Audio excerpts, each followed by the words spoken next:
สบายดีและสวัสดีเด้อพ่อแม่พี่น้องมานี่กะสิมาถ่ายพี่น้องเบิ่งเนาะเพราะว่าเป็นวันอาทิตย์ชะนางกะสิได้ขึ้นโบสถ์พ่อแม่พี่น้องหักสวยเพื่อแหละประมาณ9 โมง 10 โมงเพิ่นจังมาเดี๋ยวนี้บ่คือแต่เก่าแล้วได้ขึ้นแต่เช้าชะนางก็เลยเพื่อที่ฮอด9 โมงชะนางก็สิมาเสียหญ้าชวนพักพ่อแม่พี่น้องบอนชะนางปลูกมาก่อนและมันหักหกแห้งชะนางก็เลยอยากมาถ่ายให้พี่น้องเบิ่ง ไปทางไหนมาทางไหนก็มาหาเห็ดน้ำชวนพักนี่แหละมันหกแห้งพ่อแม่พี่น้องจะนั่งกะชีเห็ดหัวพร้อมนี่ข้ามบ่ายพู้นแหละ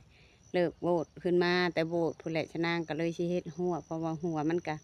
เพพังไปเบิดแล้วนี่นางกะชีเห็ดหัวเก็บไม้เก็บตอกแถวเฮือนนี่แหละชิมาเห็ดหัวอีกแม่นจีเชียหญ้าชวนพักก่อนพักก็อยากปลูกพ่อแม่พี่น้องเอ้ยหกแห้ง หกเบิ่งชะนางสีถ่ายให้พี่น้องเบิ่งพิลึกอะไร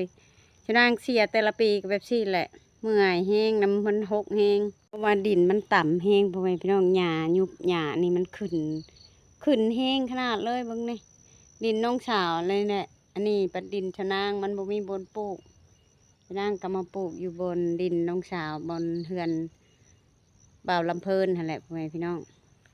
ชะนางก็เลยสิมาปลูกอยู่พี่แหละนี่นางจีเชียหยาหกแห้งทางแล้วก็ขึ้นทางแล้วก็ขึ้นอันนี้ก็เพื่อนน้องกระแตนี่ชะนางก็เลยชีเชียทางหลังไปเลยเบิ่งเนี่ยกกมะเขือชะนางนี่ก็ยังมีหมากเสยเดี๋ยวพ่อแม่พี่น้องนี่มะเขือชะนางหันยังมีอยู่นี่ชะนางปลูกปีกายนี่นี่เฉยปุ๊มะเขือชุกชะนางจะเอาไว้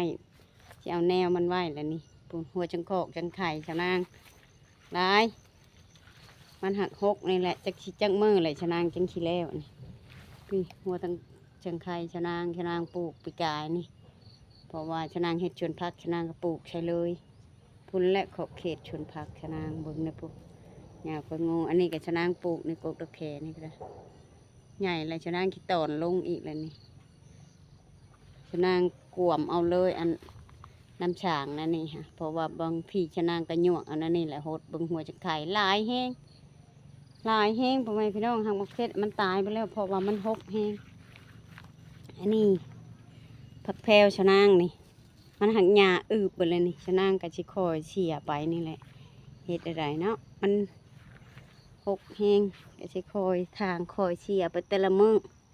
พอแล้วดอกมื้อนี้เพราะว่ามันหกแห้งดีหลงพ่อแม่พี่น้องนางก็สิเชียร์ยานชวนพักนี่แหละมาทางพี่ชะนางก็สิบไหวนางก็สิเดอะออกไปพอไรเฮ็ดหัวนี่แหละพ่อแม่พี่น้องเดอะออกไปนี่แหละนี่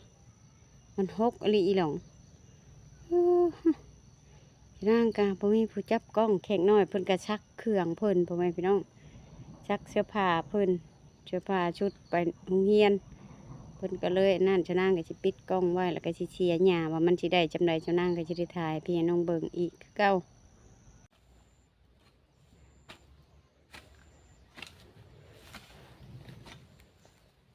พี่น้องทำไมพี่น้อง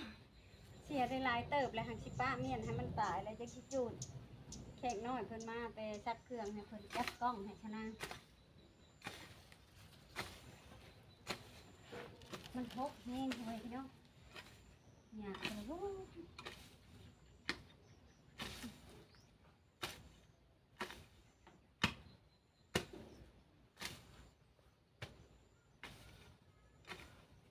ชะนางเสียปะไว้ให้มันตายก่อนชะนางคอยจูดมันหกอะไรเนี่ย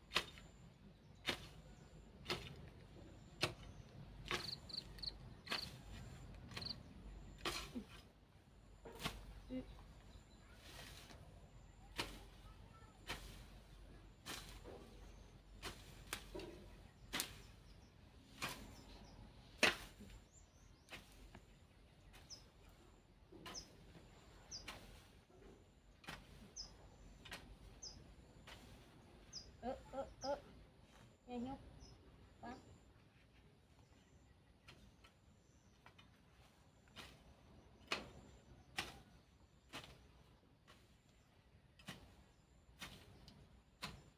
ดินอันนี้มันโบ คือดินเฮาคูนพ่อแม่พี่น้องดินเฮาคูนแล้วมันสิบ่มีหญ้าหลายแต่น้องชาวเพิ่นหักบ่ซื้อดินมาคูนมันลดหญ้าหลายบาทแต่ละปีให้ชนางเฮ็ดหลายแห้งเสียได้มื้อละน้อยนี่แหละชนางมันบ่แล้วมื้อเดียวมันหลายโพด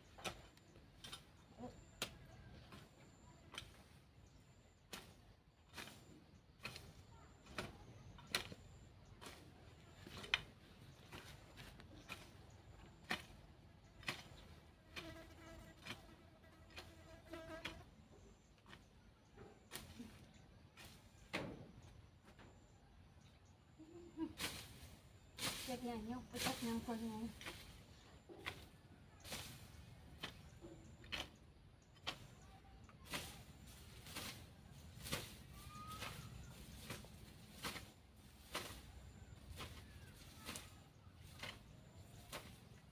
กานี่แหละชนะปลูกมะเพชรปลูกมะถั่วปลูกมะเขือมะเพชรมันนั่นแล้วมันตายเบิดเหลือแต่กกมะเขือชมต้น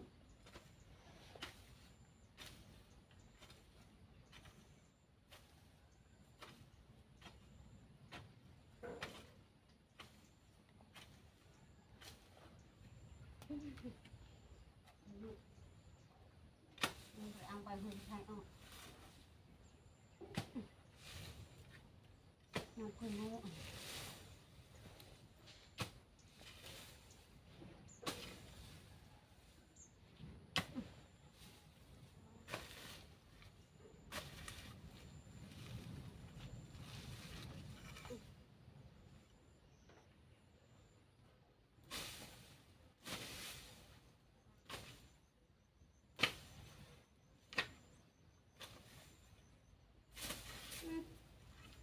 เชื่อ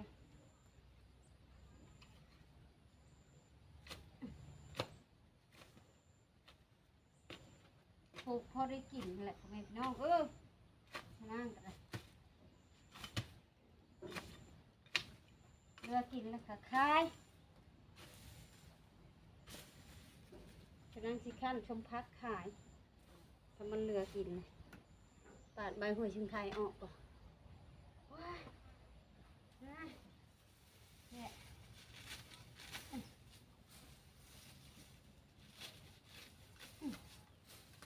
หัวชิงไทยนี่ก็งามขนาด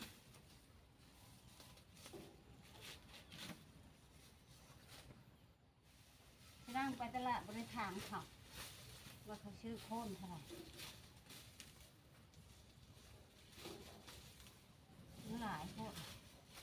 หัวชิงไทยชนะบริจุด